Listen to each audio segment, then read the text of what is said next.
One belief can change your life. A single belief.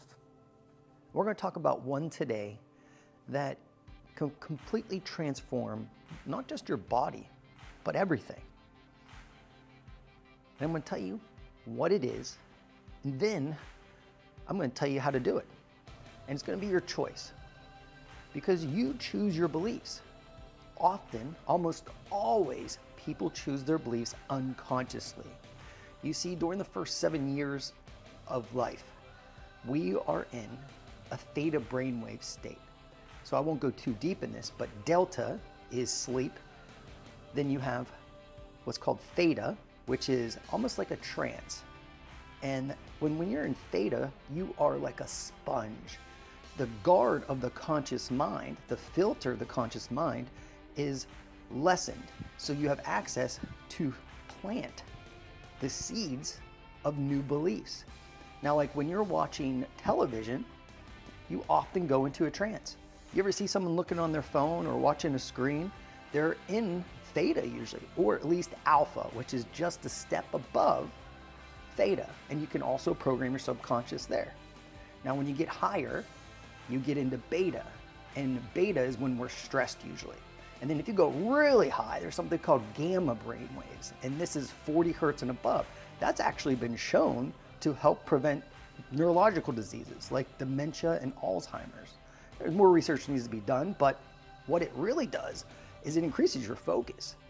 And so we have these tools, we know this stuff, and then our brainwaves just don't happen. The way it works is we, as a living being, a conscious living being, I'll ask you this, stop thinking. Don't think of anything. Don't allow a single thought in your mind. Go ahead, do it. You can, right? Because you are a conscious living being. Now, when someone meditates, they're like, clear your mind. What you're doing is you're stepping back. If it's like, there's different types of meditation, but if you're using like transcendental meditation, what you're doing is you're stepping back and you're observing your thoughts. So instead of being in first person, so what I mean by first person, you see the world through your eyes. So whatever your eyes are taking in, that light reflection coming into your brain through the optic nerve is going to give us information, sensory input. And so, but what we really want to do is close your eyes. That takes that sensory input away, part of it, the visual part anyway. And then you can look at your thought stream. So your thought stream is like, it's like a river that's moving. Your thoughts are always going, they're constant. Even when you're sleeping, you have thoughts. We call them dreams, right? And so you're observing these. And as you observe this thought stream or this river of thoughts, you can observe them. And then you can change them by asking yourself questions, by moving your body. Like, why is exercise outperform antidepressant drugs? Because when we move, it changes our focus. It changes our biochemistry. And so when this is happening, if we can master, or you just get some control, some awareness, and learn to manage your focus, where you place your attention, you can change your beliefs. But it takes, here are the rules, right? And this is how you can brainwash yourself to be successful. So the first thing is you have to have a clear story, because that river of thoughts, that thought stream, that is constant. And if you don't take command of it, your environment, what you're watching on screens, what other people are saying to you will program your beliefs.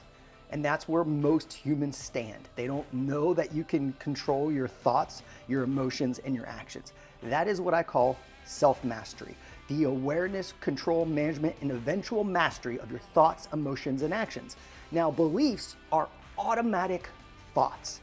They're shortcuts, because the brain can only take in so much information. Your subconscious mind takes in everything. It records and memorizes everything, every face in every crowd. It is in there. You can put someone into hypnosis and then ask them questions, and they will be able to answer things that they can't when they're awake, when they're in a higher state of consciousness, like beta, for instance, right?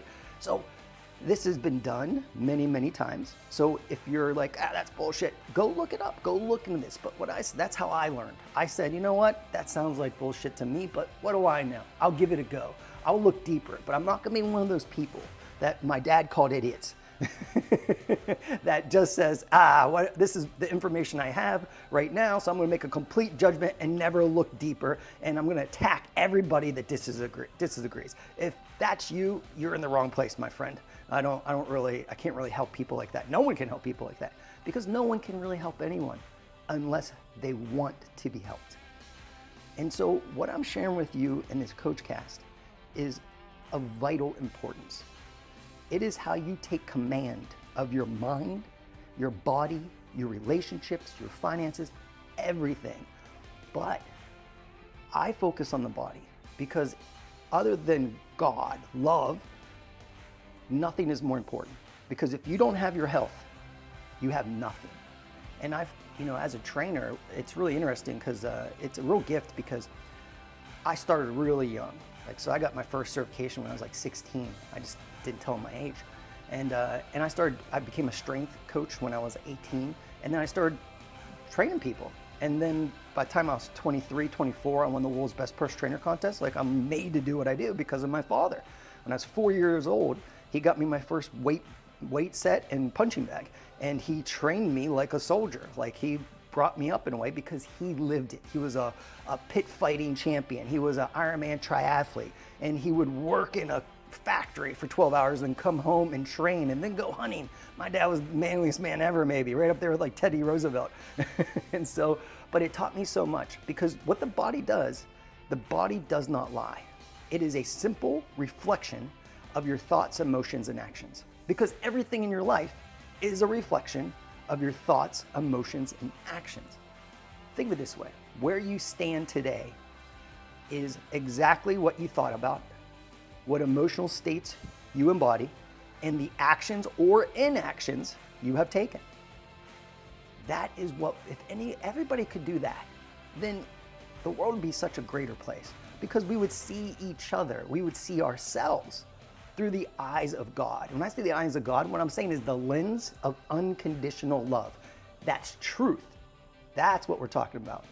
But that's not the case. And so we live in this world where we have to have this, develop our beliefs, our intuition, so that we don't let the world sculpt us. We sculpt the world around us. That is what leadership is. Leadership is simply put like this: a person who takes responsibility, has high self-awareness, has self-honesty, and that will do what is right, not as what is easy, that will serve the greater good as best as he or she can. That is leadership, and that's what everybody needs to become. That doesn't mean you never follow anybody, you don't learn from other people, you don't collaborate with other people. It's not that at all. Leadership is you have self-leadership. That's what this is about. So your beliefs automate your thoughts. So did you ever find yourself simply just reacting to something? So reaction is like something happened, you just went, oh, and you went off the hook. Maybe very emotional, right? That there was a belief there that triggered it. And maybe other people around you didn't react that way. Maybe some of them did. And if they did, they're probably people you spent time with, because people who you hang out with, if you're not a master of self-leadership, that's gonna be reflected onto the group.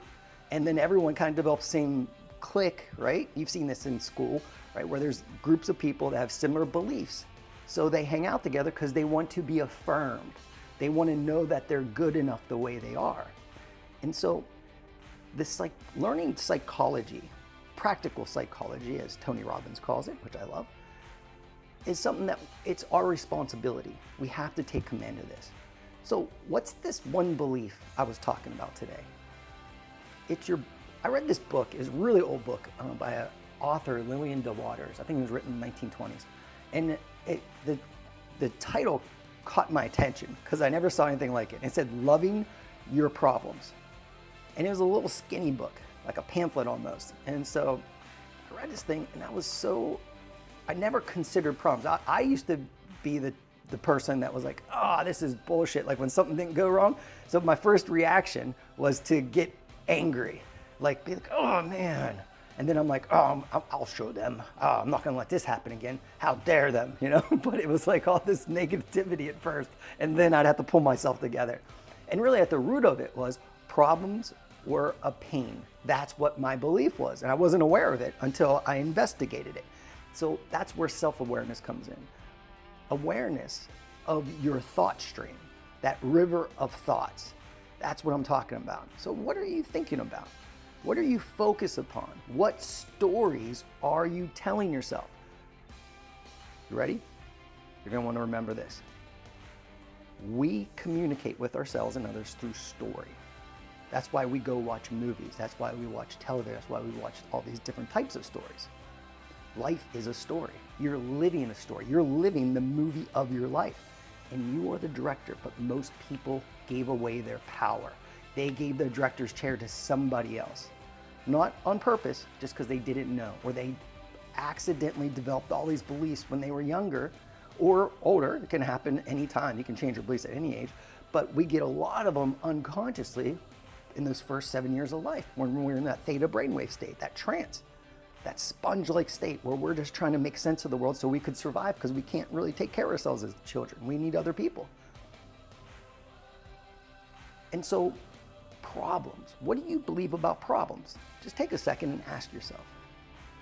Problems are, and then whatever word comes out, like, what do I believe about problems? And then say, okay, problems are, then just let it come out. Like for me, problems were a pain.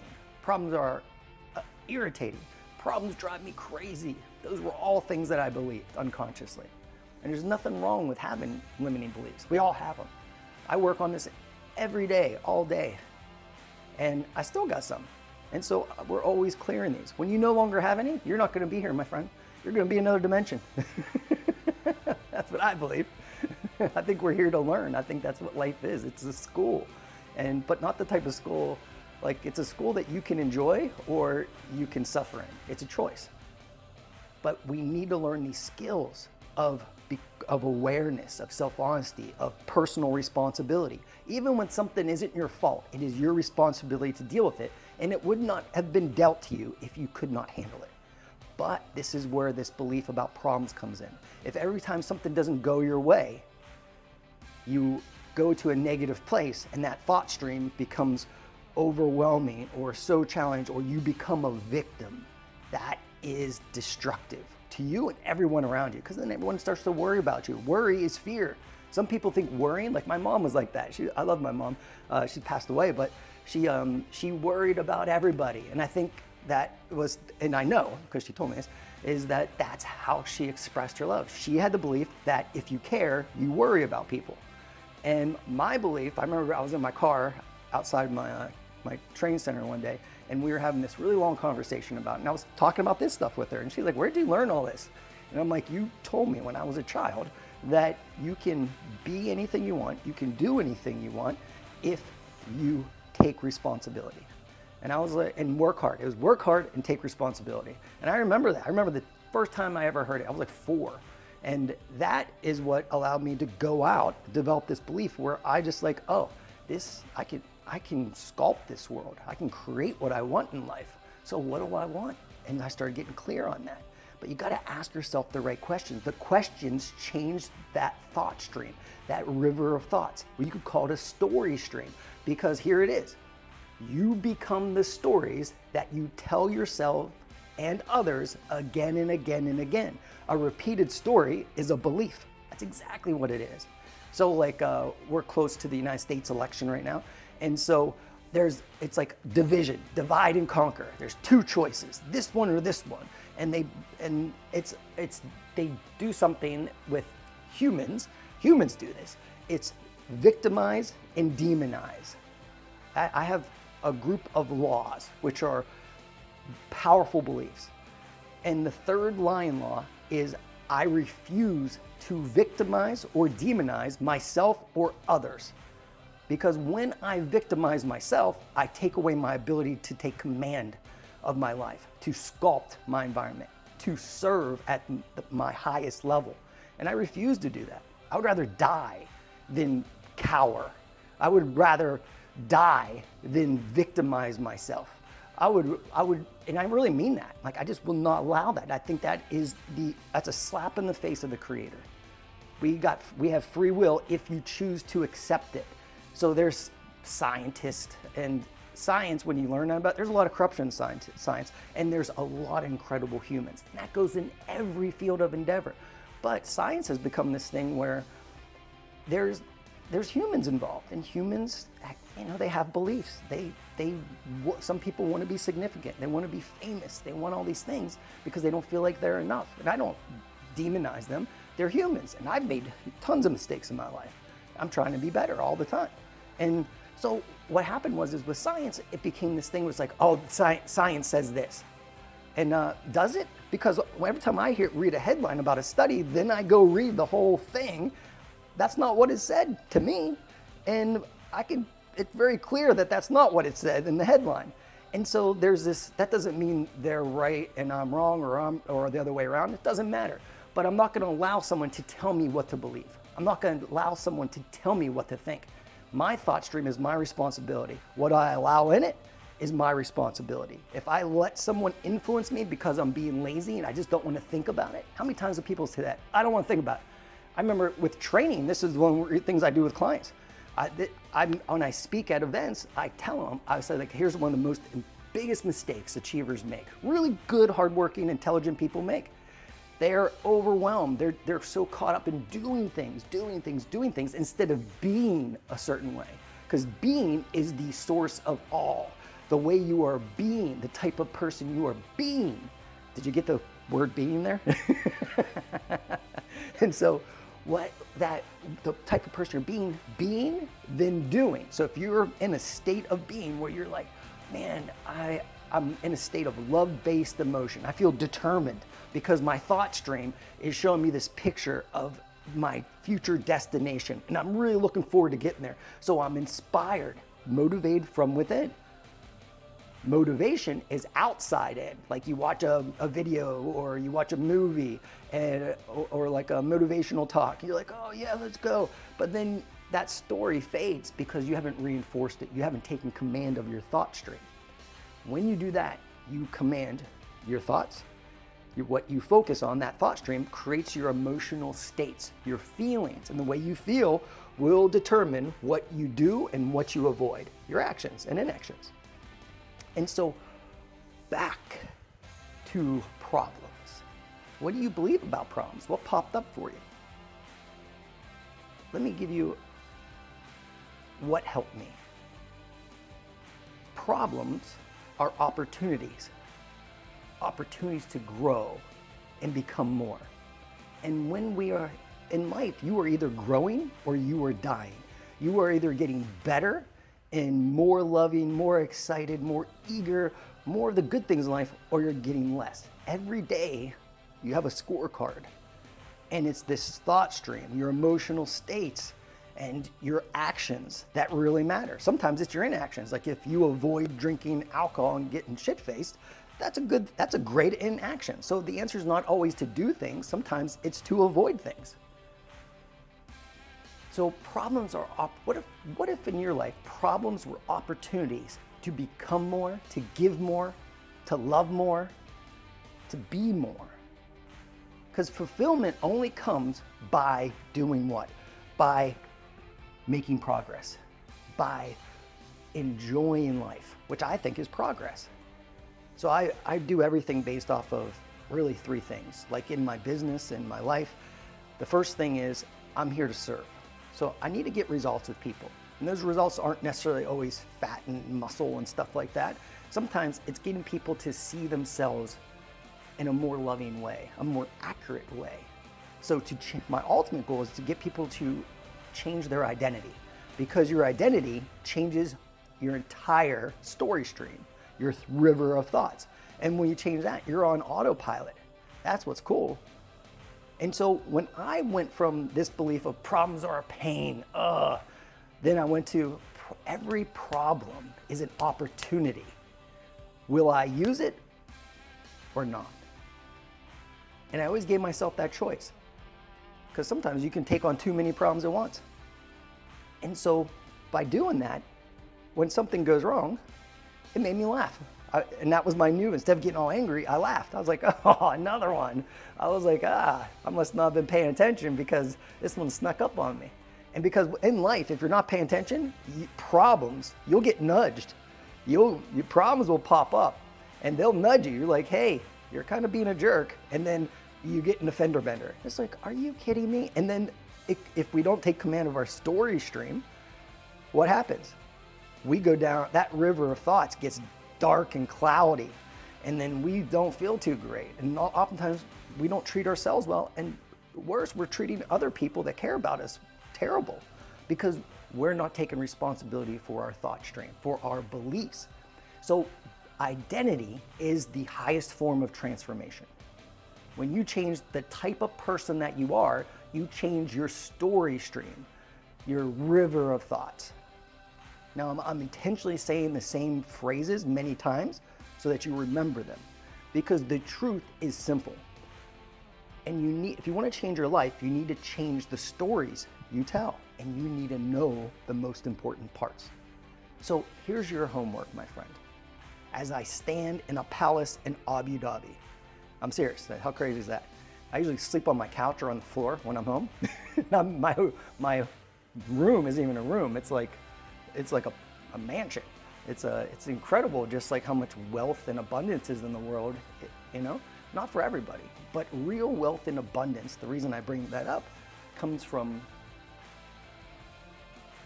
your beliefs, your story stream. So if I lived in a palace, but all day long, I lived in emotional states and I felt terrible.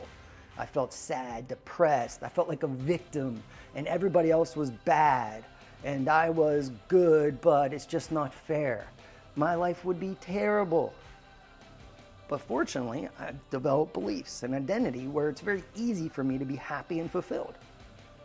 And one of the big shifts for me was I changed this statement. Problems are opportunities to grow. Growing makes me happy. Growing and overcoming problems and obstacles serves a greater good. So if I can leave this world better than I arrived, or if I can finish this day better than it started for myself or someone else, then that would be incredible. And sometimes it's as simple as just looking someone in the eyes and saying thank you, or giving them a sincere compliment. Like, you know what I really like about you? Like, I was in the elevator and the people here are so friendly. And this guy's been, I keep seeing him everywhere. This guy's hustling.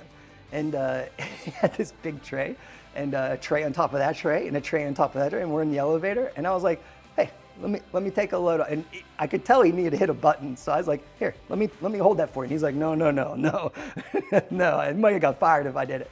But I was like, here. And so I just put my hands under his and I said, what button? And just to I lightened the load for him. And that's all I'm trying to do for people. And he said 7. I was like, all right, great, 7.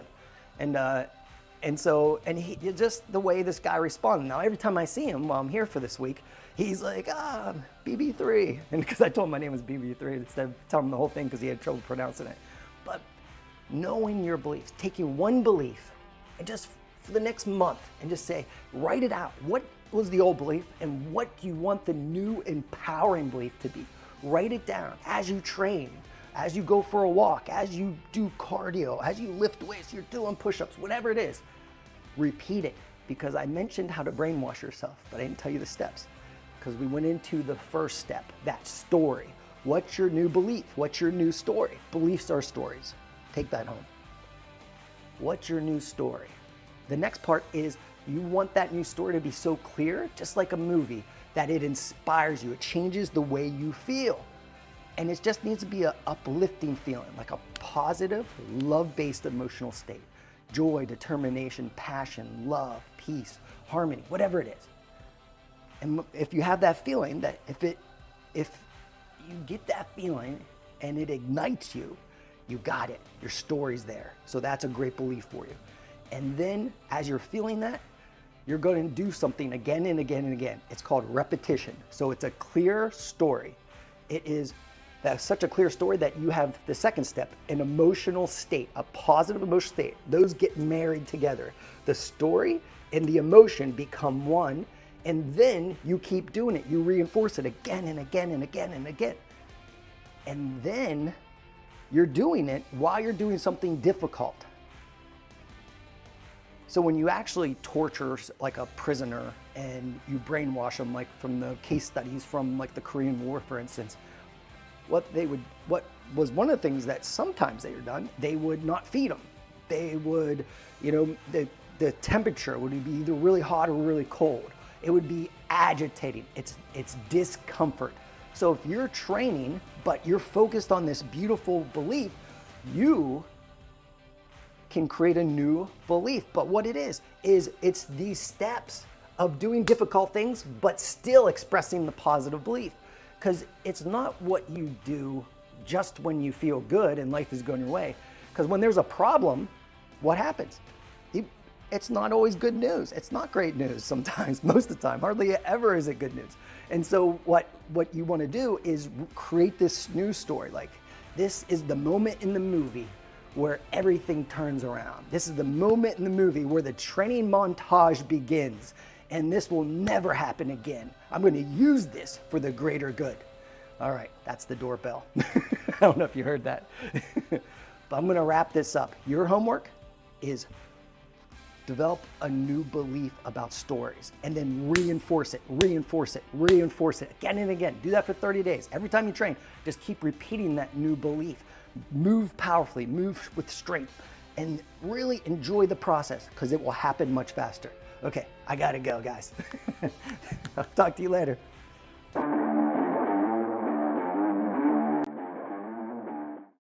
You tap into the real you, but you have to retrain yourself. The way you retrain yourself is you wake your ass up in the morning and you say, I am here for a reason and a purpose. And it's bigger than my moods.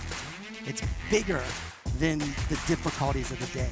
I am here to live like a lion, not the fear of a lamb.